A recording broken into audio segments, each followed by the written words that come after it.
అహ్మదాబాద్ విమాన ప్రమాదంపై ఉన్నత స్థాయి సమీక్షకు సంబంధించి పూర్తి సమాచారాన్ని మా కరెస్పాండెంట్ సతీష్ అందిస్తారు. సతీష్. శ్రీనివాస్, అహ్మదాబాద్ విమాన ప్రమాదంపై కేంద్ర పౌర విమానయాన శాఖ మంత్రి రామ్మోహన్ నాయుడు కీలక సమీక్షా సమావేశం నిర్వహిస్తున్నారు. ఈ సమావేశానికి అటు డీజీసీఏతో పాటు ఏవియేషన్ సంబంధించిన అధికారులు, అదేవిధంగా పౌర విమానయాన శాఖ కార్యదర్శి సైతం కూడా సమావేశానికి హాజరయ్యారు. ప్రధానంగా భద్రతపై సమీక్షా సమావేశం కొనసాగుతుంది. ఉదయం 10:30 గంటలకు ఆయన శాఖలో సమీక్షా సమావేశాలు కొనసాగుతున్నాయి. సమీక్షా సమావేశానికి అధికారులంతా కూడా హాజరయ్యారు. ఇక అనంతర పరిణామాలు, అదేవిధంగా భద్రతపై కీలక సమీక్షా సమావేశం జరుగుతుంది. మధ్యాహ్నం 1:30 కేంద్ర పౌర విమానయాన శాఖ మంత్రి రామ్మోహన్ నాయుడు కూడా మీడియాతో మాట్లాడబోతున్నారు. జరిగిన పరిణామాలు కావచ్చు, అహ్మదాబాద్ వేదికగా ప్రమాదం జరిగిన వెంటనే కూడా నేరుగా ఆయన బయలుదేరి హుటాహుటిన సంఘటన స్థలాన్ని పరిశీలించారు. అక్కడ ఉన్న తాజా పరిణామాలను అడిగి కూడా తెలుసుకున్నారు. దాదాపు నిన్నటి వరకు 2 రోజుల నుంచి కూడా అక్కడే ఉండి అనేక అంశాలను తెలుసుకొని ప్రధాని మోదీతో జరిగిన ఒక సమీక్షా సమావేశంలో కూడా రామ్మోహన్ నాయుడు పాల్గొన్నారు. ఇక అహ్మదాబాద్ విమాన ప్రమాదానికి సంఘటనకి సంబంధించిన అంశాలపైన ఇప్పటికే పౌర విమానయాన శాఖ ఉన్నత స్థాయి సమీక్షా సమావేశానికి సంబంధించి ఒక కమిటీని ఏర్పాటు చేసింది. దానిపైన కేంద్ర హోంశాఖ కార్యదర్శి ఈ కమిటీకి చైర్మన్గా ఉండబోతున్నారు. కేంద్ర హోంశాఖ జాయింట్ సెక్రటరీ అదేవిధంగా పౌర విమానయాన శాఖ కార్యదర్శితో పాటు వివిధ విభాగాలకు సంబంధించి సేఫ్టీ విభాగాలకు సంబంధించిన అధికారులంతా కూడా ఈ కమిటీలో ఉండబోతున్నారు. వీరంతా కూడా 3 నెలల లోపు దీనికి సంబంధించిన నివేదికను కూడా ఇవ్వాలని కూడా పౌర విమానయాన శాఖ కూడా ఆదేశాలు జారీ చేసింది. ఇప్పటికే పౌర విమానయాన శాఖ కొన్ని ఎస్ఓపీలు సైతం కూడా జారీ చేసిన నేపథ్యం దాదాపు ఇక 15వ తేదీ అంటే జూన్ 15 నుంచి కూడా విదేశాలకు వెళ్ళే విమానాలకు సంబంధించిన అంశంలో కొంత కఠినమైన చర్యలు చేపడుతున్నారని చెప్పొచ్చు. ప్రధానంగా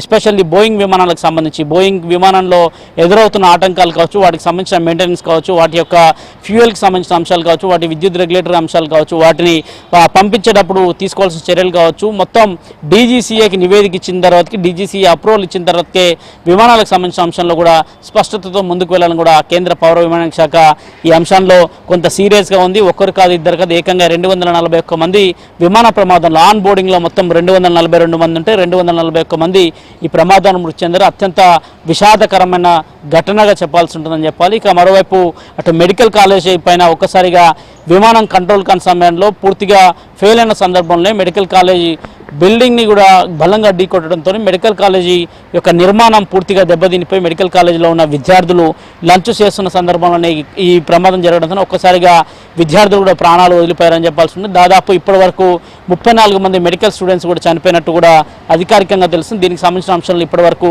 ఎలాంటి ప్రకటన అయితే అటు కేంద్రం కావచ్చు, రాష్ట్ర ప్రభుత్వం కావచ్చు ఈ అంశంలో క్లారిటీ ఇవ్వలేదు. ఇప్పటి వరకు 240 మందికి డిఎన్ఏ టెస్టులు నిర్వహించారు. 240 పరీక్షలు నిర్వహించి వారి యొక్క కుటుంబ సభ్యుల యొక్క డెడ్ బాడీలను ఐడెంటిఫై చేసేందుకు కూడా శతవిధాలా కూడా అటు సివిలియన్ హాస్పిటల్కి సంబంధించిన వైద్య సిబ్బంది కూడా పూర్తిగా కూడా ఈ క్రమంలో నిమగ్నం అయిపోయింది. మరోవైపు గుజరాత్ కావచ్చు, అహ్మదాబాద్ కావచ్చు, ఇదే విధంగా వివిధ రాష్ట్రాల నుంచి మొత్తం భారతదేశం సంబంధించి 169 మంది భారతీయులు ఈ ప్రమాదంలో మృతి చెందారు. వారి యొక్క కుటుంబాల నుంచి శాంపిల్స్ సేకరణ జరుగుతుంది.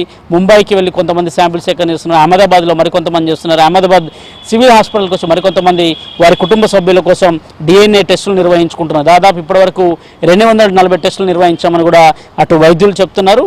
ఈ అంశానికి దగ్గరుండి కూడా గుజరాత్ హోమ్ మినిస్టర్ కూడా ఎప్పటికప్పుడు ఈ పర్యవేక్షిస్తున్నారు. ఉదయాన్నే ఆయన సివిల్ హాస్పిటల్కి చేరుకొని అక్కడ పరిస్థితిని కూడా చక్కదిద్దే ప్రయత్నం చేస్తున్నారు. వెంటనే కూడా డెడ్ బాడీలు అప్పగించేందుకు కూడా కావచ్చు, ఒక్కొక్క టెస్ట్ ఇచ్చి 72 గంటల పాటు సమయాన్ని కూడా వైద్యులు కోరుతున్నారని కూడా బంధువులు వాపోతున్న పరిస్థితి నెలకొంది. ఎందుకంటే డెడ్ బాడీలు ఎక్కడ కూడా గుర్తుపట్టని స్థితిలో కూడా మారిపోయాయని చెప్పాల్సి ఉంటుంది.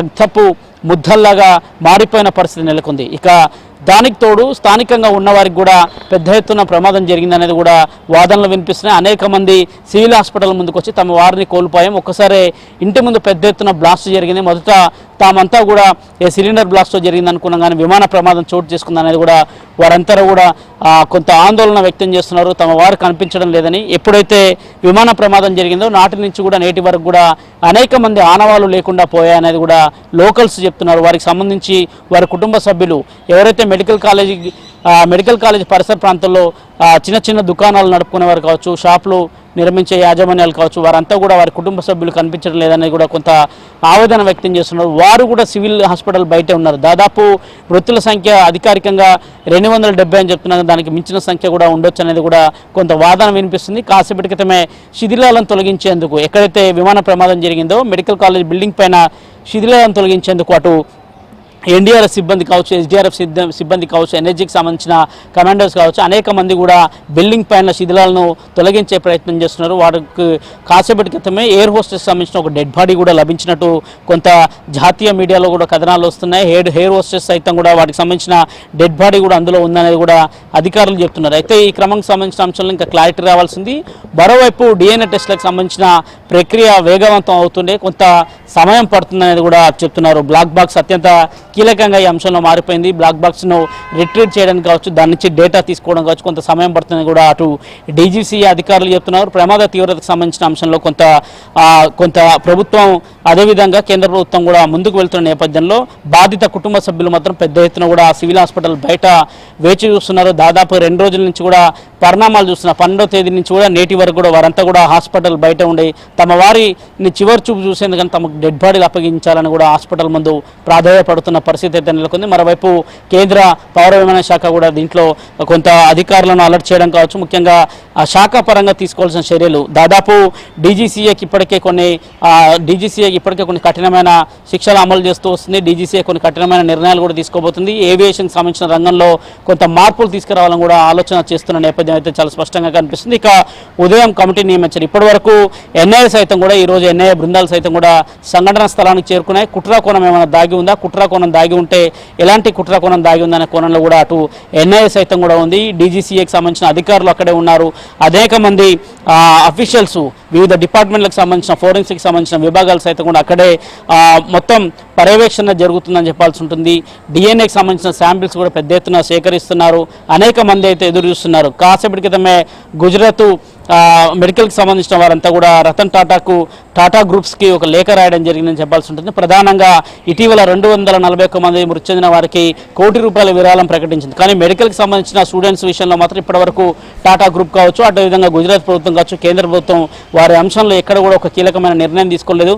అనేక మంది విద్యార్థులు చనిపోయారు. వారికి సంబంధించి అనేక మంది హాస్పిటల్ చికిత్స పొందుతున్నారు. వారిని ఆదుకోవాల్సిన బాధ్యత కూడా టాటా గ్రూప్ పైన ఉందని కూడా ఇండియన్ మెడికల్ బ్రాంచ్కి సంబంధించి గుజరాత్కి సంబంధించిన మెడికల్ బ్రాంచ్ సైతం కూడా ఇండియన్ అసోసియేషన్ మెడికల్ బ్రాంచ్ సైతం కూడా ఇప్పటికే టాటా గ్రూప్స్కి ఒక లేఖ రాయడం జరిగింది. ప్రధానంగా చనిపోయిన మెడికల్స్కి న్యాయం చేయాలి. అదేవిధంగా ఎవరైతే గాయాల పాలై హాస్పిటల్ చికిత్స పొందుతున్నారో వారికి సంబంధించిన విషయంలో కూడా టాటా గ్రూప్ పెద్ద మనసు చేసుకొని వారిని ఆదుకోవాల్సిందిగా కూడా డిమాండ్ చేస్తున్నారు. శ్రీనివాస్, సతీష్, ముఖ్యంగా ఈ దర్యాప్తు ప్రక్రియలో పాలు పంచుకునేందుకు ఏఐబి అంటే బ్రిటన్ చెందిన ఇన్వెస్టిగేషన్ టీం ఏదైతే ఉందో అది పాలు పంచుకోవడానికి వస్తుంది. ఎందుకంటే ఇది ఏఐబికి ప్రత్యేక నైపుణ్యం ఉంది ఈ యాక్సిడెంట్లు, ఈ ఘటనలకు సంబంధించి అని చెప్తున్నారు. సో దానికి సంబంధించి డీటెయిల్స్ ఏమైనా ఉన్నాయి? ఖచ్చితంగా కూడా అటు ఏఐబితో పాటు ఇప్పటికే ఐబీకి సంబంధించి కావచ్చు, మరోవైపు ఏఐబితో పాటు ఇతర సంస్థలు కూడా పెద్ద ఎత్తున కూడా ఆ ప్రాంతానికి చేరుకున్న బోయింగ్ విమానంకి సంబంధించి అక్కడే తయారవుతున్న నేపథ్యంలో వాటికి సంబంధించి ఎక్స్పర్ట్స్ కూడా సైతం కూడా ఇప్పటికే బ్రిటన్ నుంచి భారత్ చేరుకున్న అహ్మదాబాద్లో ఇప్పటికే అనేక రంగాలకు సంబంధించిన సాంకేతిక నిపుణులు కావచ్చు, అనేక ఫోరెన్సిక్ విభాగాలకు సంబంధించిన వాళ్ళు కావచ్చు, అనేక మంది కూడా ఇప్పటికే ఘటనా స్థలానికి చేరుకున్నారు. వారు కూడా దాదాపు 2 రోజుల నుంచి కూడా అక్కడే శ్రమిస్తున్నారు. మొదట డెడ్ బాడీలకు సంబంధించిన అంశంలో కొంత అత్యధికంగా ఇంధనానికి సంబంధించి ఇంధనాలు పెద్ద ఎత్తున ఫ్లూయల్ నింపి ఉన్న నేపథ్యంలో ఆ చుట్టూ ప్రాంతం అంతా కూడా పూర్తిగా ఎక్కడికక్కడ కూడా మసకబారిపోయిన పరిస్థితులు నెలకొన్నాయి. అట్లాంటి వాటిల్లో కొంత ఛాలెంజ్గా కూడా ఉన్నదని చెప్పాల్సి ఉంటుంది. ఫోరెన్సిక్ క్లూస్ కావచ్చు, ఫోరెన్సిక్ విభాగాలు సైతం కూడా కొంత వారికి సంబంధించిన ఆధారాలు సేకరించే సమయంలో కూడా కొంత కష్టతరంగా మారిపోతుందని కూడా చెప్తున్నారు. ఈ రోజు ఉదయం కూడా నరేష్ అనే ఫోరెన్సిక్ అధికారి సైతం కూడా ఫోరెన్సిక్ విభాగాలకు సంబంధించి కొంత అక్కడ ఎక్కడైతే లొకేషన్లో పెద్ద ఎత్తున తాము పనిచేస్తున్నామో కొంత ఛాలెంజ్గా మారిపోయింది, కొంత డిఫికల్టీగా ఉందనే అంశాన్ని కూడా స్పష్టం చేస్తున్నారు. ఎందుకంటే ముద్దలుగా మారిపోయిన పరిణామాలు చోటు చేసుకుందాం. మరోవైపు ఇక ఎయిర్ క్రాఫ్ట్కి సంబంధించి విభాగంలో ఎయిర్ క్రాఫ్ట్కి సంబంధించిన అంశంలో మాత్రం ఎక్కడ కూడా ఇంకా క్లారిటీ లేదు. అసలు ఎందుకు ఇంత పెద్ద ఎత్తున ఘటన జరిగింది, ఏటీసీకి వివరాలు పంపించిన సందర్భంలో కూడా ఏటీసీకి మేడే అనే కాల్ చేయడం కావచ్చు, డేంజర్ అనే సిగ్నల్స్ పంపిన సందర్భంలో కావచ్చు, ఏటీసీ అప్రమత్తం చేసే లోపే కూడా పూర్తిగా అటు విమానానికి ఏటీసీకి కూడా మధ్య సాంకేతికంగా కొన్ని తెగిపోయాయనే అంశాలు కూడా చెప్తున్నారు. ఎక్కడ కూడా వాటికి సంబంధించిన అంశం లేదు. కేవలం ఒక 56 సెకండ్స్ లోపే, అంటే దాదాపు ఫ్లైట్ నేరుగా టేకాఫ్ అయ్యి కొద్దిసేపటికే కొన్ని సెకండ్స్కే వెంటనే ఫ్లైట్ క్రాష్ కావడం ఒక్కసారిగా కూడా కొంత ఆందోళనకు గురి చేస్తుంది. గతంలో ఎక్కడ కూడా ఇలాంటి పరిణామాలు చోటు చేసుకుని మొదటిసారిగా ఇట్లాంటి పరిణామాలు చోటు చేసుకుంది, ఎవరికి కూడా అంతు చిక్కట్లేదు అనే అంశాన్ని స్పష్టం చేస్తున్నారు. అయితే బ్లాక్ బాక్స్కే ప్రధాన ఇంకా బ్లాక్ బాక్స్ పైన ఇప్పుడు అందరి దృష్టి ఉంది. బ్లాక్ బాక్స్లో నాటి సందర్భంలో జరిగిన పరిణామాలు కావచ్చు, అసలు పైలట్లు ఏ అంశాలను పంచుకున్న సందర్భంలో ఏం జరిగిందనే అంశాలను కూడా సంబంధించి కొంత క్లారిటీ అయితే రావాల్సి ఉంటుంది. Srinivas. Right Satish, thank you.